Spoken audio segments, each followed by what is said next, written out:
How are we doing? I'm Mark McDonald with the concept team here at Panera Bread. Today we're going to go over some quality characteristics and some best practices with our sandwich and our salads.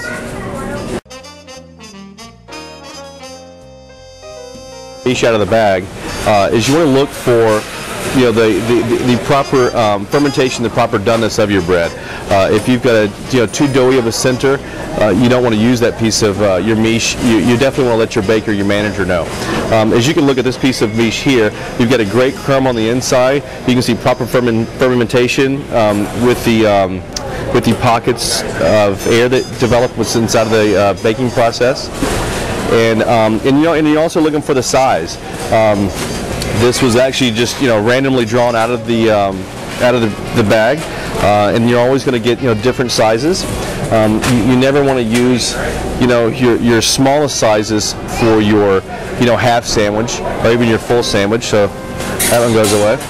So after choosing your piece of bread, or letting your baker know that it's either underbaked or overbaked, never use a piece of bread that you're questioning the quality of it. And the number one reason being, we always want our guests to know it's all about the bread. So now that we've discussed the miche and properly choosing the proper bread, we're going to make a turkey sandwich. We're going to start with our country bread because our guest has specified our country. Next, we're going to take the mayonnaise. We're going to make sure one of the keys to making a great sandwich is when you're taking your piece of miche is getting your mayonnaise all the way. So now that we've got our mayonnaise properly spread across our bread, we're going to do the same thing with our mustard. We're going to lightly coat the mustard straight over the top of the mayonnaise. Next, we're going to take our piece of lettuce. The lettuce is really important. It's beautifully cleaned.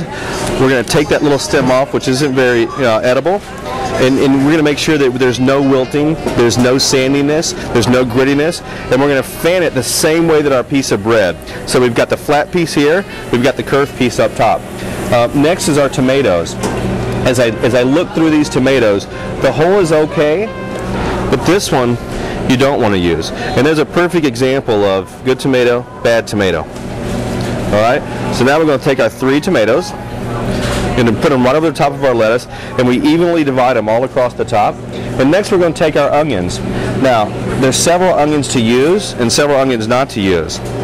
So when you're looking at your onions, you want to get the nice round pieces of onion, and we can save the smaller ones for our balsamic onions. We're going to take 3 to 4 pieces of onion. Again, we're going to evenly spread them across the top of our tomatoes, and that is the end of position 1. Now for the protein, which in this case is the turkey. When you remove the turkey from your deli paper, one of the things you always want to do is just take a quick couple seconds and see how I folded that without a lot of complications. I actually gave some height to the sandwich.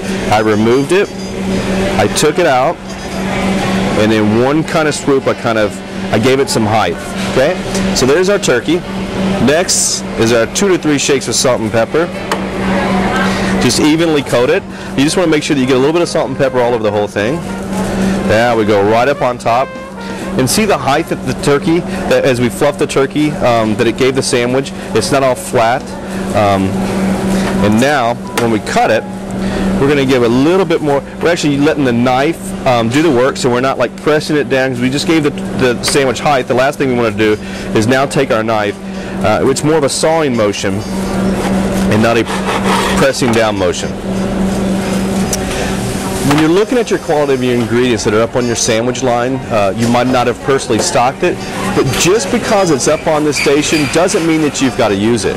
For instance, when I look at these onions, the last thing I want are these little onions on my sandwich. I want these big, beautiful, nice onion rings that really show the quality that we're striving for.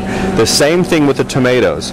You really want, just because they're up here doesn't mean that I've got to use them. And it's not so much about the size, but does it have a dressing on it? Are they clean? Are they beautiful? And here's a great example, and I just randomly pulled these out of the hotel pan to show you. Just because it's up there, or just because the person before you stocked it, doesn't mean that you need to use it.